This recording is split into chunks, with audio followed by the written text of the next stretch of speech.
Lions have a new left guard with the right guard moving over. We'll explain.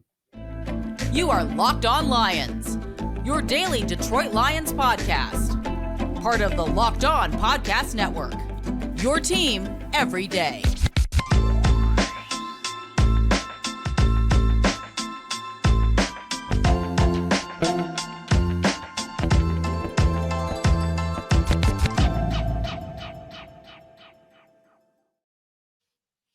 What's good, everybody? Matt Dery with you on a Tuesday edition of Locked On Lions right here on the Locked On Podcast Network, your team every day on a March 19th Tuesday and a Wednesday, March the 20th. Thanks for making us your first listen and checking us out wherever you get your podcast. Sam Monson is with us today from Pro Football Focus.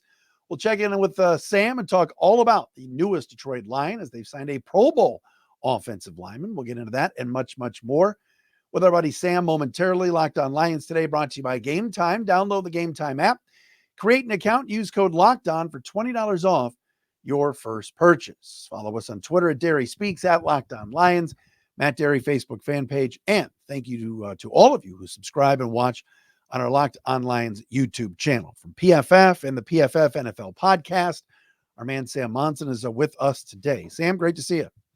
Thanks for having me back. What's happening, my friend? Busy, not busy? You like this time of year? What's going on in the PFF world? Yeah, this is honestly, it's the busiest time of the year for us. Obviously, you've got free agency and the craziness that happens there, and then you're straight into the draft. All draft all the way now for the next month. So it's grinding tape on prospects. It's just doing constant draft content, and then once the draft finishes and the dust settles from that, that's when you finally start whatever offseason exists in today's NFL. You coming to Detroit, by the way, for the draft or no? No, I think we're staying. We usually do our own sort of draft show from the PFF studio in Cincinnati. So I don't think we've actually been to a single NFL draft. It's the one event that we don't travel to. Gotcha. All right, news of the day, and you and I were talking off air. It's like I record the show, and then the minute the show ends, the Lions make a move. But Kevin Zeitler signing on, 1 year, reported $6 million. Likely going to be the right guard. Graham Glasgow would probably move over to left guard because Zeitler has been such a good right guard over the years, and Graham is flexible. What'd you think of the move? Yeah, I think it's a great move. Like, these are the types of deals I think that are really good business for any team, but obviously a team in Detroit's position where they're good. It's the kind of move where you start ticking off these starting spots. So you head into the draft and you don't have glaring needs that you have to get filled in the first round or beyond. I think the Lions did a great job of that last offseason. I think they've done another great job of it this offseason. And now you look at this roster on paper, they might have the best roster in the NFL before we head into the draft and sort of seeing the bonus players that get added, if you like, in terms of rookies. It's interesting because, even yesterday I mentioned, all right, the way you look at it with the Lions, maybe at 29, they just take the best available offensive lineman and he's the left guard, with Glasgow and Ragnow and Sewell and Decker. But to go out and get a guy like Kevin Zeitler, yeah, he's 34, but my gosh, Sammy's only missed 5 games the last 9 years. Durable wherever he's gone. He's played for good organizations. They've won, and he's just a solid piece. It is such a Lion move, like you said, isn't it? And he's always been a really good pass blocker. Like, that's the area of strength in his entire NFL career. He's always been at the very minimum above average as a pass blocker, usually very, very good. The later he gets into his career, the more his run blocking has sort of dropped off a bit, but he's still perfectly serviceable, perfectly average in that area. So you're bringing in a guy who, if he's on the field, is at a minimum going to give you pretty good pass protection. And that's a great platform to work from. At that point, you can do all kinds of things because that guy is going to be a solid presence. What do you think, Sam, of the Brad Holmes philosophy here in free agency? A lot of fans said, all right, 30 minutes away from the Super Bowl, didn't get there. Let's break the bank. Let's go get Christian Wilkins. Let's go get Danielle Hunter. And instead, it's been a lot of 1 year, 2 year deals. Even the DJ Reader deal, while everybody loves that move, was a 2 year deal. What do you think of his philosophy and how he's played free agency these past few years? I love it. I think they're doing the smart thing, which is you don't go crazy in free agency. It's not about massive moves to spend the money you've got. It's about solidifying the roster and ticking off those starting spots and filling gaps that have emerged as glaring needs.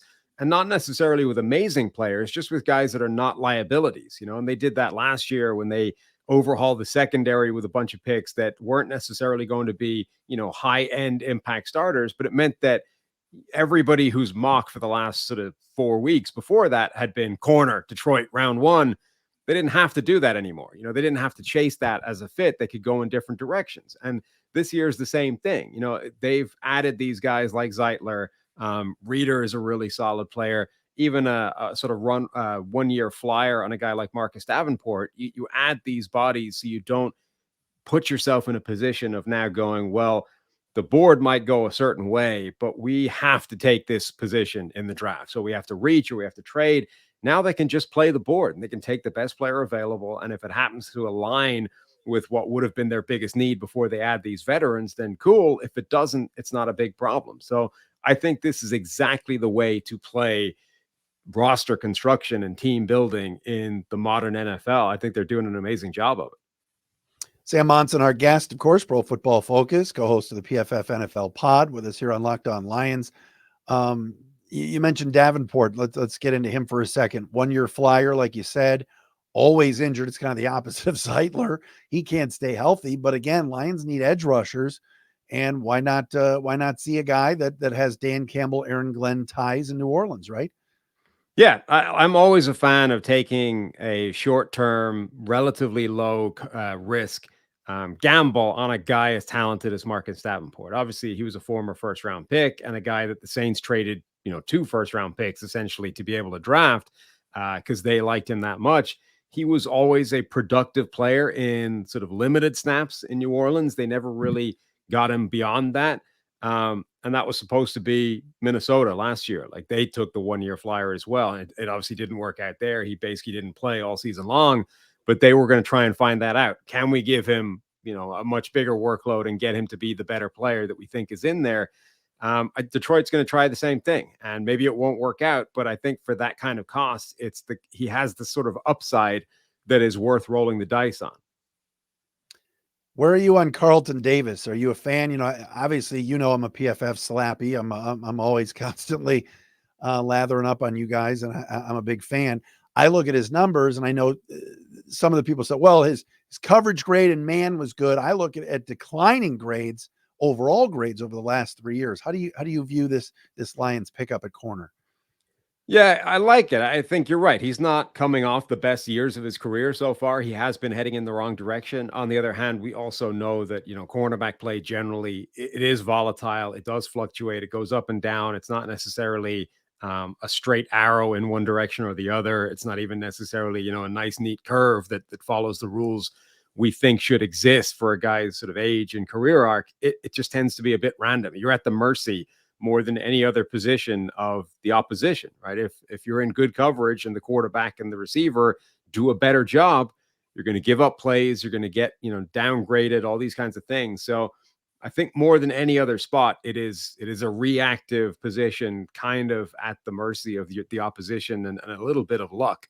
And yeah, he's definitely not coming to the Lions off his best years, but he is like a prototypical man cover corner in terms of size, in terms of skill set. He's always made plays on the ball, not necessarily interceptions, but he gets a ton of pass breakups consistently every single year.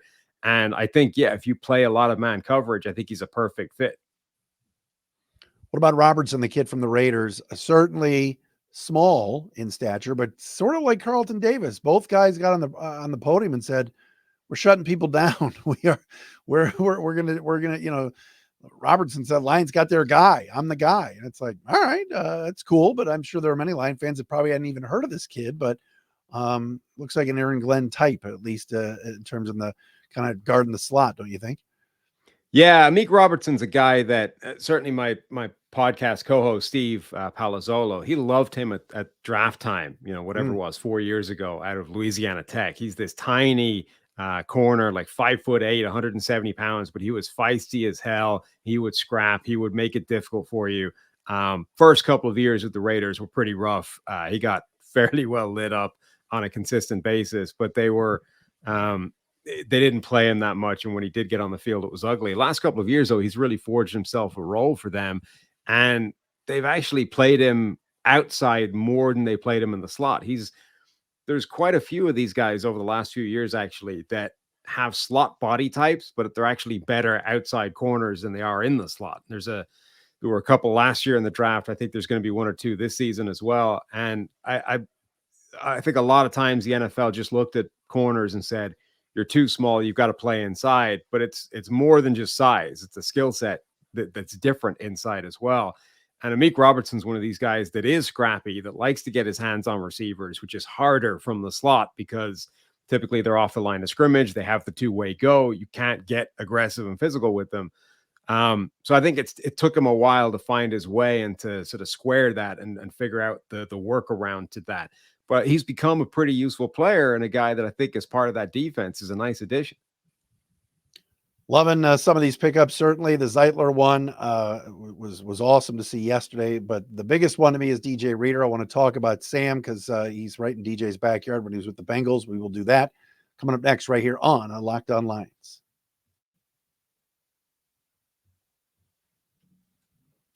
And as I mentioned before, we're brought to you by our friends at the Gametime app. You shouldn't have to worry when you buy tickets to your next big event. That is why you need to download the Gametime app. It's the fastest, easiest way to buy tickets for all the sports, comedy, theater events, music events, whatever it is that is near you. With killer last-minute deals, all-in prices, views from your seat, and their best price guarantee, Gametime takes the guesswork out of buying tickets. I'm telling you, lowest price guarantee, event cancellation protection, they have that. Job loss protection as well. In case you lose your job and you spend a lot of money on some tickets and you need that money back, you can get that at Gametime. All-in prices show your total up front, so you know you're getting a great deal before you check out. Gametime has deals on tickets right up to the start of the event as well, and even an hour after it starts. Take the guesswork out of buying tickets with Gametime. Download the Gametime app, create an account, use code LOCKEDON for $20 off your first purchase. Terms apply. Again, create an account and redeem the code LOCKEDON for $20 off. Download Gametime today. Last minute tickets, lowest price guaranteed.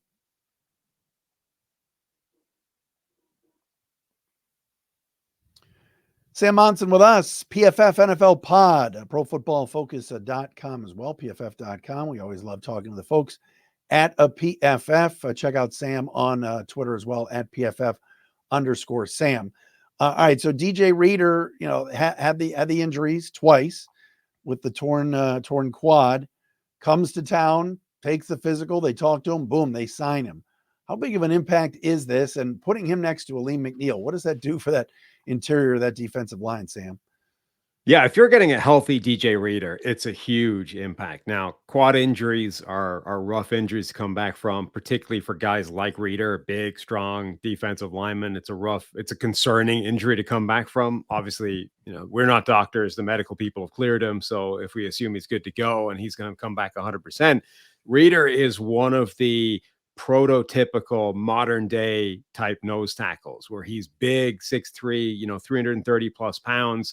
But he wrecks people one-on-one, gets into the backfield. You watch Bengals practices the last few years, like he will ruin practice sessions by just getting into the backfield consistently, play after play after play on rundowns. But he's also got enough as a pass rusher as well. And that's a critical element in today's NFL, even for nose tackles. These guys are going to be playing 5, 6, 7, 800 snaps in a season. You can't have a guy anymore that's just a 2-down run stuffer that cannot impact the pass game. They're just taking up space on most of the downs now. So a guy like DJ Reader, he's not Aaron Donald. He's not going to get you like 80 pressures in a season, but he'll get you 30, and he'll push the pocket and he'll cause problems for an offensive line in the pass game. So him next to Aleem McNeil in the middle, I think, is a terrifying prospect for any opposing offensive line. Almost impossible to run the ball on up the middle. And both of those guys can make enough of an impact rushing the passer to stay on the field on those downs. You then add in, obviously the consistent pressure that Aiden Hutchinson brings. And if you can get one more guy that's able to bring some heat, and maybe that's Marcus Davenport bouncing back from that injured season, or maybe it's a rookie, or maybe it's Houston, somebody else just able to bring a little bit of heat, all of a sudden that's a really nasty 4-man front. And that's what they've needed, and, yeah. There was a certain nerdy four-letter network, a talking head the other day that said that the Lions window might be closed because the Packers are already going to be better than them. And, they had their one chance. And it's like, wait a minute. You look at the defense and you just see that just on paper, Carlton Davis is even though I don't love him, he's a massive upgrade over Jerry freaking Jacobs here. I mean, I don't mean to be bashing on Jerry, but like DJ Reader is an upgrade over Onwuzurike and Tyson Oluwalu. I mean, I don't understand. To me, they're not playing in the AFC, Sam. They got better already, and I like the direction they're going. Did you believe somebody would say that the window's closing? No, I mean, just because another team is good, even if they're in the same division, does not close the other team, one team's window. Like they might well have an absolute battle on their hand just to win the division. I mean, Green Bay looked phenomenal towards the end of last season. They don't have a single player on the roster right now, I think, that's over 28 years old. That's crazy. They're one of the most one of the youngest and most talented rosters in all of football. But the Lions, as I said before, might have the best roster in the game right now before we even head into the draft. So, of course, their window is not closing just because they might have a rival immediately within the division. Even both teams can make the playoffs, and then either one of them can go on a run and make the NFC Championship game or the Super Bowl. Just because there's two good teams coming out of the same division, it doesn't affect, I think, the whether like either one of them's window is closing. And I also think too, like I said before, I think the upgrades defensively give Brad Holmes an opportunity. We'll talk in the next segment about the draft, but it gives Brad, like you said, options to take the best available player. But last couple of years, it's always been, it's got to be defense. It's got to be defense. He stunned us last year with Gibbs at 12, turned out to be a damn good pick, but then still got Brian Branch and Jack Campbell, who are cornerstones of that defense now. Yeah, absolutely. I'm fascinated to see what they do in the draft this year because, last year, the narrative on their draft coming out of those first two rounds was the players that they got are fantastic, but we don't love the positional value. Maybe they could have gone either in a different order or at a different, targeted positions that have more impact. But ultimately, you look at what happened with Jahmyr Gibbs and with Sam Laporta and, these positions that are not highly coveted, they came in and made immediate impact. So was that just a one-year thing where they really like those players, or are they actually playing this in that way where they think almost there's an edge to be had by grabbing players that are at positions of lower value because other teams are letting them slide? Like, is that actually a strategy that they're employing now where we're going to target players of lower conventional value because everyone else is letting them slide down draft boards? You surprised at all that there's a lot of receivers still left out there, including Josh Reynolds? And I know that Josh had a really nice year until the last game, but a lot of these guys are still out there. No, I think one way of looking at free agency is it's a reflection on what the league thinks of the upcoming draft, right? So I think running backs were some of the first signings to be made this free agent period, and they got a lot more money than a lot of people were expecting them to. In a lot of cases, wasn't universal. Guys like Austin Eckler, Derrick Henry, I think still signed for absolutely bargain deals, but a lot of guys got a lot more money than people were expecting because this upcoming draft class for running backs is seen as a bad one. There's going to be nobody in the first round, might not be anybody in the second round. It's not seen as a good draft class for running backs. So if you needed a running back, you needed to go and prioritize it in free agency. And I think the reverse is true for wide receivers. This is a ridiculous wide receiver class. It's got the top guys, Marvin Harrison, who's being talked about as the best receiver prospect since Calvin Johnson.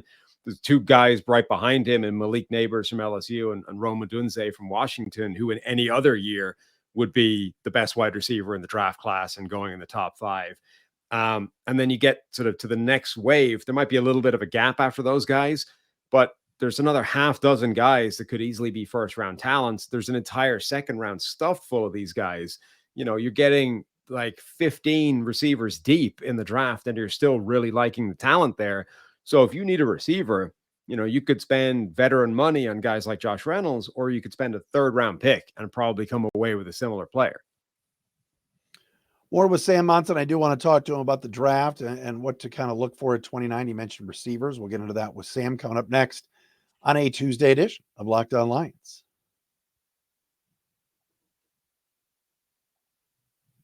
Did you know that even if you have a 401k for retirement, you can still have an IRA? Robinhood is the only IRA that gives you a 3% boost on every dollar you contribute when you subscribe to Robinhood Gold. But get this, now through April 30th, Robinhood is even boosting every single dollar you transfer in from other retirement accounts with a 3% match. That's right, no cap on that 3% match. Robinhood Gold gets you the most for your retirement thanks to their IRA with a 3% match. This offer is good through April 30th. Get started at Robinhood.com/boost. Subscription fees apply. And now for some legal info. Claim as of Q1 2024 validated by Radius Global Market Research. Investing involves risk, including loss. Limitations apply to IRAs and 401ks. 3% match requires Robinhood Gold for 1 year from the date of first 3% match. Must keep Robinhood IRA for 5 years. The 3% matching on transfers is subject to specific terms and conditions.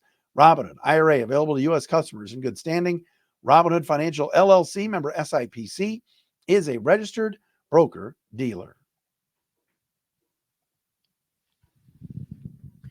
PFF Sam Monson is with us here on Locked On Lions. Love that Sam loves the offseason and the roster that Brad Holmes certainly has put together. All right, Sam, they're drafting at 29, and you and I have talked many times. It's like, all right, when they were, when they were in the teen, they were in the top 3, it was Aiden Hutchinson or whatever it was, Sewell at 7. You get now to 29, it's anybody's guess. There's been some mocks that before they grabbed all these corners, it was a corner. Now the mocks had guard. Well, now Zeitler's gone. Now the Lions starting right guard. Where do you look at 29? Could it be receiver the way the Lions kind of are situated, or is it just like you said, best available player? Yeah, I mean, it could be, which is because of best available player. I mean, I think that's the beauty of it. We can mock pretty much anybody at this point to the Detroit Lions at 29. It wouldn't be crazy because they've put themselves in that position. They don't have a glaring hole that they need to fill, so they can genuinely go best player available. And it sounds like a cop-out, but when you're picking 29 in the draft, you have no earthly idea who is going to be there when you pick. You're going to wait until the draft plays its way out, and you might be the team that stops the slide of somebody that's falling out of the first round, or you might simply have had a run at a certain position, and all of a sudden other positions are sitting there looking like amazing value. We did a mock draft on the show on Monday, and there were a couple of players who were some edge rushers, and there was an offensive tackle that they shouldn't fall to where we ended up putting them, but we just couldn't find, a team that was going to take them, right? Guys like Fuaga, the Oregon State right tackle, were tumbling 10, 15 picks lower than I think he should go in abstract terms. This happens every year in the draft. So I think the Lions are in this fantastically luxurious position of just being able to sit there and see what happens, and if a player that they love falls their way, they'll grab him. All right. So take me back to the mock you and Steve were doing. Who is there somebody that at 29 the Lions could go, whoa, I can't believe they fell? I mean, like you said, run on quarterbacks, maybe run on receivers, who could drop and then the Lions scoop them up. Yeah, I think there's a number of players. And like I said, Fuaga was the guy that we had falling. I think one of the edge rushers could fall. Maybe Latu. There's enough teams scared of his medicals that drop him down in the first round. Maybe it's, I think Dallas Turner, given his workout, will not, because he'll go higher just because of the things that the teams covet. But, there could be a guy like that, one of those edge rushers that falls. I think any one of the corners could fall because they're a very diverse group, and corner is maybe more than any other position kind of depends what you covet, what you play, what your scheme is, what you're liking. So there are going to be teams that everybody's cornerback board is going to be ordered completely differently, right? Like we rank these guys in a vacuum and say, this is the number 1 corner, this is the number 2 guy. It's completely different depending on what your scheme is. We do it just for sort of all sizes fit all type of purposes in pre-draft commentary, but every team is going to have a slightly different order. So absolutely possible that one of the top corners in their board starts to slide down the first round as well, and they pounce on those guys. Yeah, the fact that so many teams are going to be targeting a quarterback is obviously great news for a team like Detroit. Are you a JJ McCarthy fan? Obviously, we're here in Michigan. I mean, if he went to the Vikings, would you go as a Lions fan? Oh no, or would you say, not sure he's going to do this at the next level? I don't love any of the quarterbacks after Caleb Williams. I think there's a huge gap between him and the next group, who I think all have their flaws. What scares me about McCarthy is not so much just him as a quarterback, but it's the way this draft, at least narrative wise, in mid-March, is starting to play out, which is now we're hearing quarterbacks could go 1, 2, 3, and then McCarthy could be the 4th guy going in the top 10 somewhere. that starts to sound a lot like the 2011 draft with Cam Newton, number 1 overall, and then quarterbacks just started to get pushed up. And it was guys like Christian Ponder and Jake Locker who had no business being taken in the top 15 picks, but were getting pushed up there because teams needed quarterbacks, right? And if that happens, and if you're a team like Minnesota and you put yourself in this position now by losing Kirk Cousins that you desperately need to go and get a quarterback, if you're trading up, to 6 or to 5 or 4 to go get the 4th quarterback off the board, I mean, that's just a recipe for getting a guy like Christian Ponder, for going after that quarterback that just doesn't have any business being taken at that spot. And maybe that's a disservice to McCarthy, but the fair thing to him, I think, would be him going later, whether it's late first or whether it's early second round. Like, that's where a guy with that resume in college, I think, should be drafted, but the league can't wait on that. So he's going to get overdrafted, and then he's at the mercy of, how well the team that drafts him handles that. All right, we mentioned before, all right, so the Lions aren't now, again, they could still take an offensive lineman, and it could be a depth piece. They kind of have their starting 5 now, but let's say they say, we want a starter at 29. Well, if they don't re-sign Reynolds and they've got J-Mo, Amon-Ra, Raymond, and a few others, but another big play receiver. There's so many of those. Who of that second tier, if they drop to 29, you would love to see for the Lions? Who do you like? So many. I think that's the absolutely perfect place in this draft. Both, 29, obviously their first pick, but I think the value lasts all the way beyond probably where their second or maybe even third pick is, at the bottom of the second round and into the third. We're going to do our draft ranking show this week on the PFF NFL podcast. So I was finally putting together like the sort of the official, the locked in draft rankings for receivers. It's chaos. Like between 5 and 15, it's almost like just spin a wheel and rank them whatever order you want. There's so many good receivers in that group. And again, a lot of it is what type of receiver you're looking for in that group that are all quite similar. There's big bodied guys, there's smaller speedsters, Xavier Worthy, who just broke the combine record with the 4.21 40. He's in there, but there's much bigger guys like Xavier Legette from South Carolina, who's a 6'2", AJ Brown, 220 plus pound type of monster. So depending on the receiver you want, there's a guy there that you can get, and I think would be great value. I think Troy Franklin from Oregon is maybe wide receiver 4, but I think a lot of other people don't. That he might be a guy that's available at the bottom of the first round that I think would be a incredible value at that spot. Like for his size and length, his speed, his quickness, his ease of separation is just incredible. Like the Lions do seem to like speed when it comes to wide receivers, and he's got that in abundance. Like he's able to just dust people off the line. And I think despite that kind of frame, 6'2", he works underneath really well. Like some of his best plays are shallow drags, slant routes, the underneath stuff, not necessarily just the vertical tree. Sam, we love you, man. Thanks so much. As always, appreciate the time and the insight. We'll do it again soon. Anytime. Thanks for having me. Sam Monson with us from Pro Football Focus on a Tuesday edition of Locked On Lions. Thanks for making us your first listen. Checking us out wherever you get your podcasts.